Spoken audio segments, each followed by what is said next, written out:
তা আমরা আনন্দিত যে আমাদের দীর্ঘ সংগ্রামের পর যে আমাদের আদালত আমাদের রিভিউ পিটিশনটা গ্রহণ করেছে এবং তত্ত্বাবধায়ক সরকার ব্যবস্থাটা ফিরিয়ে এনেছে।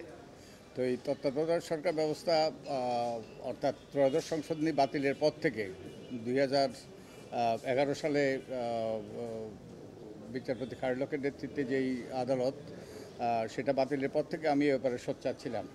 আমি বহু লেখালেখি করেছি, একটা বইও লিখেছি। আপনারা জানেন যে এটা একটা যে অসাংবিধানিক রায় ছিল, এটা ত্রুটিপূর্ণ রায় ছিল এবং এর পরবর্তী যে পঞ্চদশ সংশোধনী পাশ করা হয়েছে সেটার ব্যাপারে আমি প্রথম বলেছিলাম যে ওটা ওই যে both legitimacy and legality was questionable, 2013 সালে বলেছিলাম।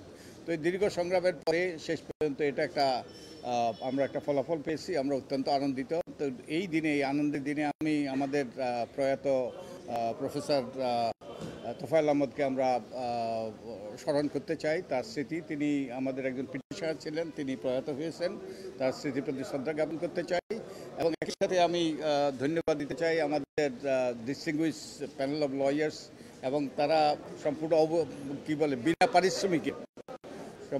পারিশ্রমিকে এই কাজটা করেছেন দেশের স্বার্থে, মানুষের কল্যাণে।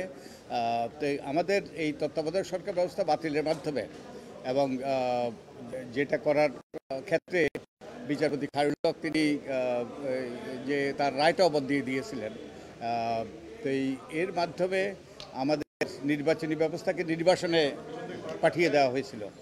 আমাদের এই তত্ত্বাবধায়ক সরকার ব্যবস্থা বাতিলের মাধ্যমে নির্বাচন ব্যবস্থাকে নির্বাসনে পাঠিয়ে দেওয়া হয়েছিল। তার ফলে তিনটি নির্বাচন আমাদের বিতর্কিত নির্বাচন হয়েছে, জালিয়াতি নির্বাচন হয়েছে। তো আমরা আশা করি তার অবসান ঘটবে। আমরা ভবিষ্যতে এর মাধ্যমে এই রিভিউ পিটিশন গ্রহণের মাধ্যমে আমাদের সুষ্ঠু নিরপেক্ষ নির্বাচনের পথ সুগম হবে।